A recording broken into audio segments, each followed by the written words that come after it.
पांचों पांडव भाइयों में से इस पांडव की पत्नी थी जलपरी। आइए जानते हैं इसका रहस्य इस वीडियो में। महाभारत में कुछ ऐसी कहानियां भी हैं जो आज तक कभी किसी ने नहीं सुनी होंगी। सभी जानते हैं कि पांचों पांडवों की एक ही पत्नी द्रौपदी थी, लेकिन क्या आपको पता है कि सभी ने अलग अलग विवाह भी किए थे, जिनमें से एक पांडव की पत्नी एक जलपरी थी।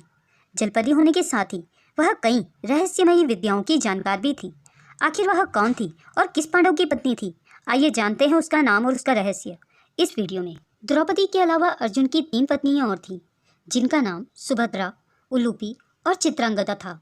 सुभद्रा से अभिमन्यु, उलूपी से इरावन और चित्रांगदा से बब्रुवाहन नाम के पुत्रों का जन्म हुआ। कहते हैं कि अपने ही पुत्र द्वारा अर्जुन मारे गए थे, लेकिन उलूपी ने उन्हें जिंदा कर दिया था। आखिर कैसे मिली अर्जुन को नाग कन्या उलूपी? अर्जुन की चौथी पत्नी का नाम था जलपरी नाग कन्या उलूपी।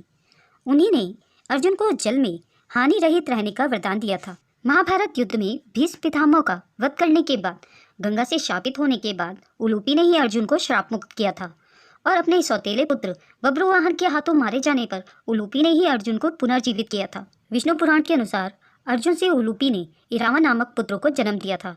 इसी इरावन को भारत के सभी हिजड़े अपना देवता मानते हैं। उलूपी अर्जुन के साथ स्वर्गारोहण के समय तक उनके साथ ही थी।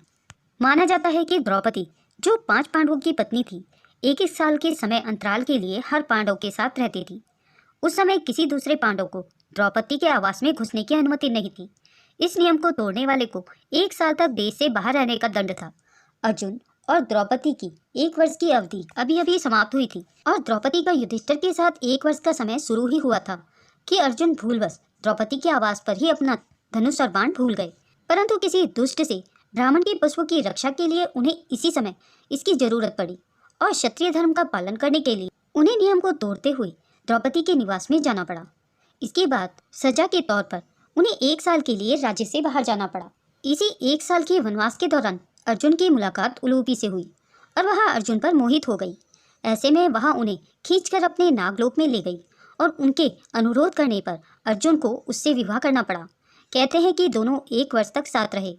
यह भी कहा जाता है कि अर्जुन ने नागराज के घर में ही वह रात्रि व्यतीत की। फिर सूर्योदय होने पर उलूपी के साथ ही अर्जुन नागलोक को छोड़कर फिर से हरिद्वार के गंगा तट पर आ पहुंचे। उलूपी उन्हें वहां छोड़कर पुनः अपने घर लौट गई। जाते समय उसने अर्जुन को यह वर दिया कि आप जल में सर्वत्र अजय होंगे और सभी जलचर आपके वश में रहेंगे। अर्जुन और नागकन्या उलूपी के मिलन से अर्जुन को एक वीर पुत्र मिला, जिसका नाम इरावन रखा गया। भीष्म पर्व के 90वें अध्याय में संजय धृतराष्ट्र को इरावन का परिचय देते हुए बताते हैं कि इरावन नागराज कौरव्य की पुत्री उलूपी के गर्भ से अर्जुन द्वारा उत्पन्न किया गया था। नागराज की वह पुत्री उलूपी संतानहीन थी। उसके मनोनीत पति को गरुड़ ने मार डाला था, जिससे वह अत्यंत दीन एवं दयनीय हो रही थी। ऐरावत वंशी कौरव्य नाग ने उसे अर्जुन को अर्पित किया और अर्जुन ने उस नाग कन्या को भार्या के रूप में ग्रहण किया था। इस प्रकार अर्जुन पुत्र उत्पन्न हुआ था। इरावन सदा मातृ कुल में रहा। वह नागलोक में ही अपनी माता उलूपी द्वारा पाल पोसकर बड़ा किया गया और सब प्रकार से वहीं उसकी रक्षा की गई।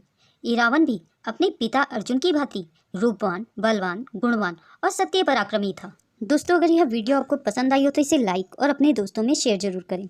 वीडियो को अंत तक देखने के लिए आप सभी का बहुत बहुत धन्यवाद।